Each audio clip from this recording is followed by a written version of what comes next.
So its day 2. Day 2-ൽ ഞാൻ സുരച്ചിന്ന് ഞാൻ പോയി. ഞാൻ ട്രെയിൻ എടുത്ത് ഞാൻ ജനീവയിലോട്ട് വന്നു. അപ്പോൾ ഞാൻ ജനീവയിലാണ്. Train journey was so good. ഞാൻ ഒരറ്റത്തുനിന്ന് വേറൊരറ്റത്തേക്ക് ഓരം ചേർന്ന് വന്നു. കണ്ടില്ല, പക്ഷെ ട്രെയിനിൽ നിന്ന് നമ്മുടെ സ്വപ്നം കണ്ട ഒരു എന്താ പറയുക, ഒരു സ്വിറ്റ്സർലൻഡ് ഞാൻ കണ്ടു. Satisfied and GLAAD. കാരണം കുറച്ച് ദിവസമേ ഉള്ളൂ, എനിക്ക് എവിടെയും പോകാൻ പറ്റില്ല, അത് കാണാൻ പറ്റില്ല, സങ്കടമായിരുന്നു. ദൂരതയിലാണെങ്കിലും ഞാൻ കണ്ടു. സത്യം പറഞ്ഞാൽ ഇറങ്ങി ഓടാനുള്ള അത്ര ഇതുണ്ട്. It was looking so good. അങ്ങനെ രണ്ടാമത്തെ ദിവസം ഞാൻ സൂറിച്ചിൽ ഞാൻ റെയിൽവേ എടുത്തിട്ട് ഞാൻ ജനീവയിലോട്ട് പോവാണ്.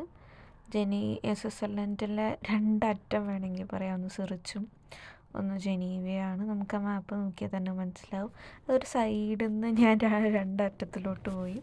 അപ്പം അങ്ങനെ ഞാൻ എത്തി. നോക്ക്, ഇത് രസമാണ്. കുറേ വീടുകളും കുറേ ഇതും നമ്മൾ അറ്റത്തിലൊക്കെ കാണുന്ന പോലത്തെ ഒരു സാധനം. എനിക്ക് ദൂരെ നിന്ന് മാത്രമേ ഇത് കാണാൻ പറ്റുള്ളൂ.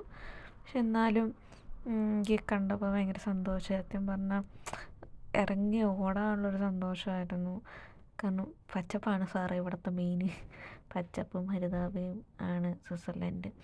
എനിക്ക് ആദ്യം കുറച്ച് ദൂരമൊക്കെ പോയപ്പോൾ നമ്മുടെ കേരളത്തിലെ എൻ്റെ സ്വന്തം നാടായ പാലക്കാടേക്ക് പോകുന്ന വഴി പോലെയൊക്കെയാണ് തോന്നിയത്.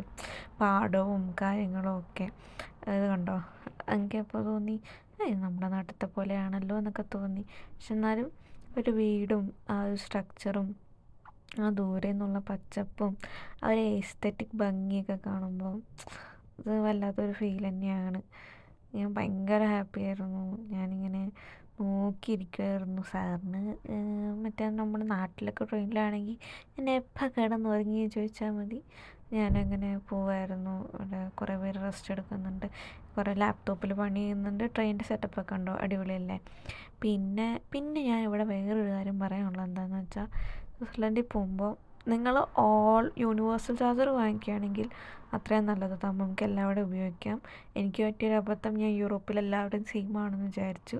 അപ്പോൾ ഞാൻ എൻ്റെ സാധാ ഉള്ള അഡാപ്റ്ററാണ് ഞാൻ കൊണ്ടുപോയത്. പക്ഷെ അവിടെ 3 പിൻ ആയിരുന്നു. പക്ഷേ കുഴപ്പമില്ല, എന്നെ ഹോസ്റ്റലിലായതുകൊണ്ട് ആ ഹോസ്റ്റലിൽ നമ്മളൊരു 10 സ്വിസ് ഫ്രാങ്ക്സ് കൊടുക്കുകയാണെങ്കിൽ, ഡെപ്പോസിറ്റായി കൊടുക്കുകയാണെങ്കിൽ അവർ നമുക്ക് ചാർജറിനുള്ള അഡാപ്റ്റർ തരും. അപ്പോൾ അത് നമ്മൾ തിരിച്ചു പോകുമ്പോൾ ചാർജർ തിരിച്ചു കൊടുക്കുകയാണെങ്കിൽ നമുക്ക് 10 ഫ്രാങ്ക്സ് തിരിച്ച് കിട്ടുന്നതാണ്. സോ എനിക്കത് കുറച്ചും കൂടെ ഒരു ബെറ്ററായിട്ട് തോന്നി. നമ്മൾ കഷ്ടപ്പെട്ട് വാങ്ങിക്കുന്നതിനെക്കാട്ടി ബെറ്ററാണെന്ന് തോന്നി. എനിക്ക് വേറെ ഹോട്ടൽസിൽ ഇങ്ങനത്തെ സാധനം അവൈലബിൾ ആണോ എന്ന് എനിക്കറിയില്ല. അപ്പോൾ അതാണ് ഞാൻ ചെയ്തത്. അപ്പോൾ ഞാൻ ചാർജ് ചെയ്തിട്ട് ഞാൻ കൊണ്ടേ കൊടുത്തു. പിന്നെ പവർ ബാങ്കൊക്കെ ഉള്ളതുകൊണ്ട് കുഴപ്പമില്ല. പിന്നെ അവിടെ എത്തുമ്പോൾ എന്തായാലും ചാർജ് ചെയ്യാമല്ലോ എന്നുള്ളൊരു ഇതിൽ ഞാൻ പോയി. കണ്ടോ എന്ത് രസമാണ്. അപ്പുറത്തെ സൈഡിലായിരുന്നു കേട്ടോ കൂടുതൽ ഭംഗി. പക്ഷേ എന്ത് പറയാനാ, നമുക്കിങ്ങനെയല്ലേ. പിന്നെ അവിടെ ആൾക്കാരൊക്കെ ഇരിക്കുന്നൊക്കെ ഉണ്ടായിരുന്നു. പിന്നെ എനിക്ക് പോയിരിക്കാൻ ഒരു മടി. ആക്ച്വലി അതൊരു ഇന്ത്യൻ ഫാമിലി ആയിരുന്നു. അവരൊരു 7 ദിവസത്തെ ട്രിപ്പ് എന്തോ വന്നതാണ്. കണ്ടോ, മറ്റേ പശുമ്പിയൊക്കെ ഉണ്ട്. നമ്മൾ മറ്റേ സ്വിറ്റ്സർലൻഡിലെ മെയിൻ പശുവാണല്ലോ, പാല്, പശു കാര്യങ്ങൾ അങ്ങനെയൊക്കെ. ആ വീടൊക്കെ കാണുന്ന രസമാണ്. മേ ബി വല്ല പശു അങ്ങനെ പശുവാണ് സാറേ ഇവിടുത്തെ മെയിൻ. പശു, കുതിര, മറ്റേ പാലും ഇതെല്ലാം കൂടിയിട്ടാണല്ലോ നമുക്ക് തരുന്നത്. എന്തോ അങ്ങ് ദൂരെ അങ്ങോട്ട് നോക്കുമ്പോൾ എന്ത് രസമല്ലേ.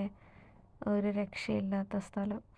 എപ്പോഴെങ്കിലും ഇനി വീണ്ടും ഭാഗ്യമുണ്ടെങ്കിൽ പോവുകയാണെങ്കിൽ, അല്ല ഭാഗ്യം പറയാം, കാരണം ഞാൻ എപ്പോഴും വിചാരിച്ചിട്ടുണ്ട് ഓക്കെ വിസ എടുത്ത് ഓക്കെ ആണെന്ന്. പക്ഷെ ഇവിടെ എന്നെ സംബന്ധിച്ച് അയർലൻഡ്, ഇന്ത്യയിൽ നിന്ന് എനിക്ക് തോന്നുന്നത് ഇത്രയും പാടില്ലെന്ന്. ഇവിടെ അപ്പോയിൻമെൻറ്റ് കിട്ടാൻ എന്ത് പാടാണെന്നറിയോ. ഞാൻ ഓസ്ട്രേലിയൻ വിസ കിട്ടാൻ കുറേ പാട് കിട്ടും.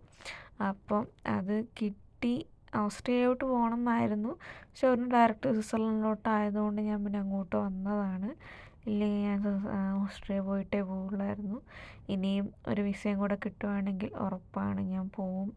VFS വഴിയാണ് ഇവിടെ അപ്ലൈ ചെയ്യുന്നത്. ഇങ്ങനെ നാട്ടിൽ നിന്ന് ഇത്രയും കിട്ടാൻ വലിയ പാടൊന്നും ഇല്ലെന്ന് എനിക്ക് തോന്നിയിട്ടുണ്ട്. എന്തായാലും it was worth, thanks to my college. അപ്പം നമ്മൾ ഏകദേശം നമ്മുടെ ജനീവയിലോട്ട് എത്താനായി. കണ്ടോ ലേക്ക്, അവിടെ നിന്ന് അങ്ങോട്ട് ഭയങ്കര വ്യൂ ആണ്.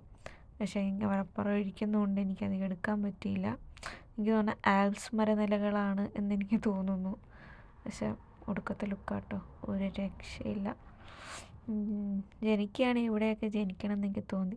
പിന്നെ ഇവിടെ വേറൊരു ഇവിടുത്തെ ലാംഗ്വേജസ് ഇറ്റാലിയൻ, ഫ്രഞ്ചും അതൊക്കെ തന്നെയാണ് മെയിനായിട്ട് പറയുന്നത്. റൊമാനിഷും. ഇപ്പം ഇവർ ബേസിക്കലി ഇവിടെ കൂടുതലും എനിക്ക് തോന്നുന്നു ഫ്രഞ്ചാണ് പറയണതെന്ന്. അപ്പോൾ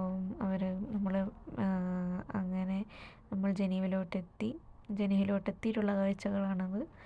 അവിടത്തെ ഞാനൊരു ലേക്കുണ്ട്, ആ ലേക്കിലോട്ടെത്തി. പച്ച കളർ ലേക്ക് കേട്ടോ, നല്ല രസമുണ്ട്. അങ്ങറ്റത്ത് നമുക്ക് ഈ നമ്മുടെ പർവ്വത നിരകളൊക്കെ കാണാം. എന്നിട്ട് കുറേ താറാവ്, വെറൈറ്റി താറാവാണ് ഗേയ്സ്, പലതരം താറാവ്, ഒന്ന് പപ്പും കൂടെയൊക്കെ ഉണ്ട്. Okay, bye.